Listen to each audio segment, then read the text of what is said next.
السلام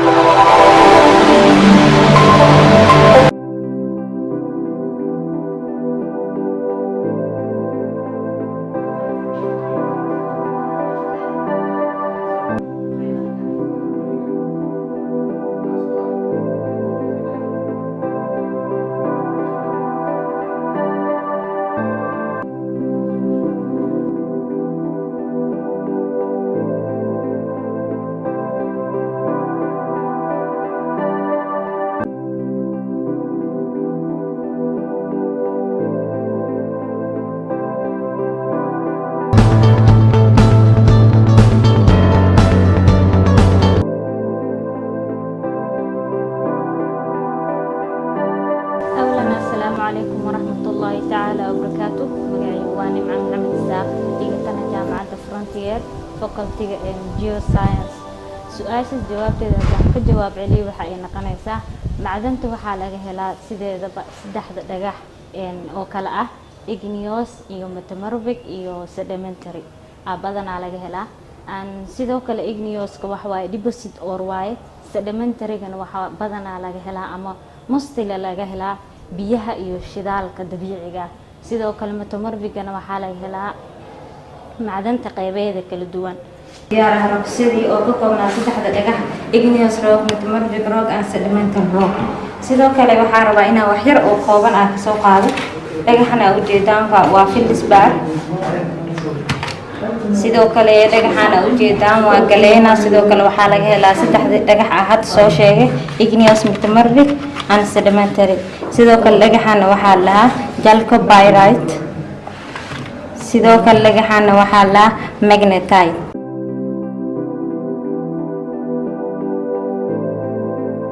بسم الله الرحمن الرحيم. مقعيق وزينب أباس محمد مسنا كترسن جامعة فرونتير University Department of Geoscience.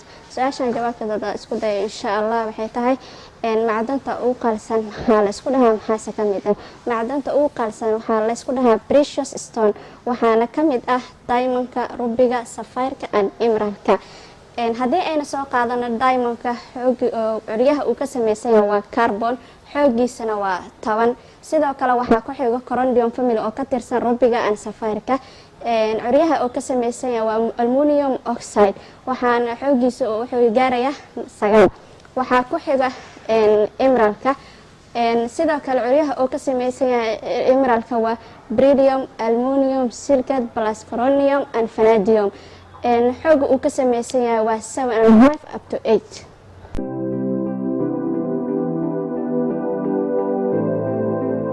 السلام عليكم ورحمة الله وبركاته. مقعي وماد محمد عمر أرضي كميد جامعة فرونتير حدان كهالو سيمي بريسون ستونسكا ومعدن آد فربضا لكن وحان كتاونا يا قيبة كميد قيبها سوء غارنيت أبلكا تورمالينكا سيدكا كوارتسكا أيضا سيكا له قيبة كالدوغن oo kamid ah amethyst citrine sidaas oo kale sim precious stoneska waxa jiro qeybo dhif iyo naadir ah ka helitaan adag precious stoneska qeybahaas hadaan ayagana sheegay qeybo kamid ah waa bainite muscovite alexandrite iyo waxa jiro bauxite.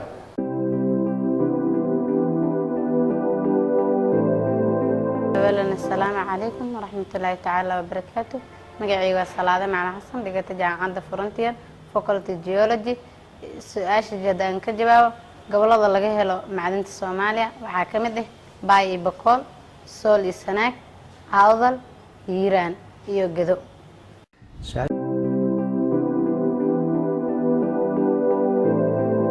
بسم الله الرحمن الرحيم.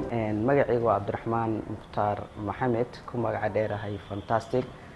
waxaan ahay arday barta kulliyadda geology-ga ama pure science apply waxaan dhigtaa jaamacadda Frontier University haddii aan ka jawaabo insha Allah su'aashan la weydiiyay su'aashan qiimaha le maanta la weydiiyay waxaan rabaa inaan ugu jawaabo insha Allah waxay noqon doontaa horta macdanta markii mining la sameynayo waa inay meesha ay timaadaa horumar mar haddii mining la sameynayo waxaa la soo magacaabay in meesha ay horumar ay maahto mining markii la sameynayana waxaa loo sameeyaa laba qaab waa mid artisan ama prospecting wax la dhaho ama qaybta labaad ay tahay ayadana general mining in la sameeyo. Marka haddii aan ka hadlo qaybta prospectiga waa group ama 2 iyo 3 qof ayaa sameyn kara ayadoo waxyaalo fara badan aysan u baahnayn dadkaas.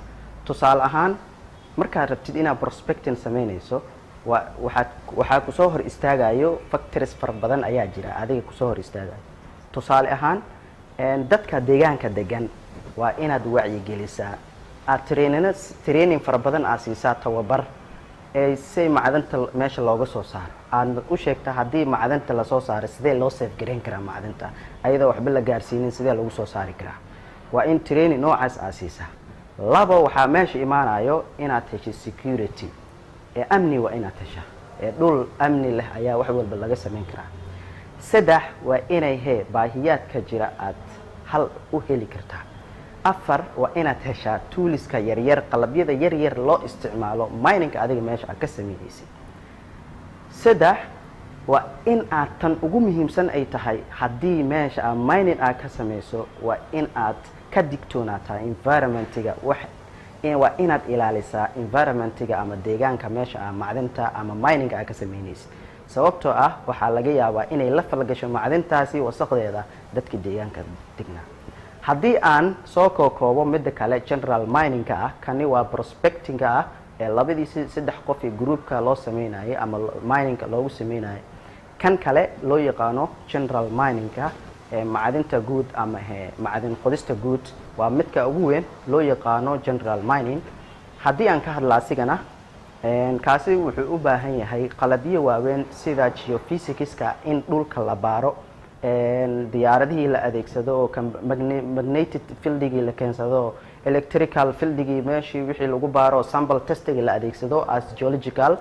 in qodobyo fara badan ayuu u baahan yahay kaas ilaa iyo 4 qodob ayuu hoos imaanayaa. inaad sameysid exploration oo sahmin ah, inaad sameysid development meesha sahmisay haddii wax aad ku hesho inaad horumariso development aad ku sameyso. 3 inaad sameyso exploitation waxa la dhahayay macdin qodistii, markaa qodatidna ugu dambeyn markaa macdinta ka soo saartid inaad sameyso waxa loo yaqaano reclamation oo meeshii inaad dib u dugtid sidii asal adiga aad markaa bilaabaysay aad ka dhigto. okay, marka waxaan rabaa alcumuum inaan soo gebagabeeyo. waxaa jira mid kale inaan ku darsado Soomaali saan wada ognahay dhowr company ayaa waxaa sameeyay sahmin. company-ga aan xasuusto misna mar badan aan raacay ama tixraacay waxaa ka mid ah company loo yaqaano USGS loo yaqaano loo soo gaabiyay United States Geological Survey. waxayna sahmin sameysay company-gan waxay sahmin ka sameeyay dalka Soomaaliya ay ka sameeyeen sanada markay ahayd 1955.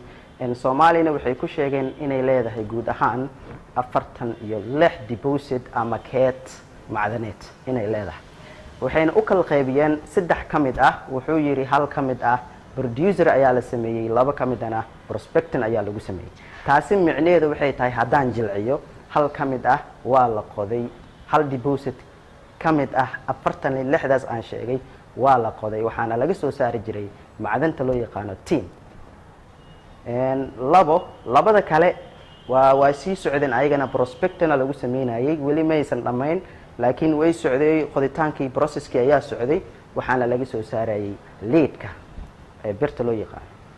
insha Allah waxaa jirta waxaan ku soo gabagabeynayaa oranaysa haddii aadan beeranaynin dhulka waa inaad mining aad sameysaa.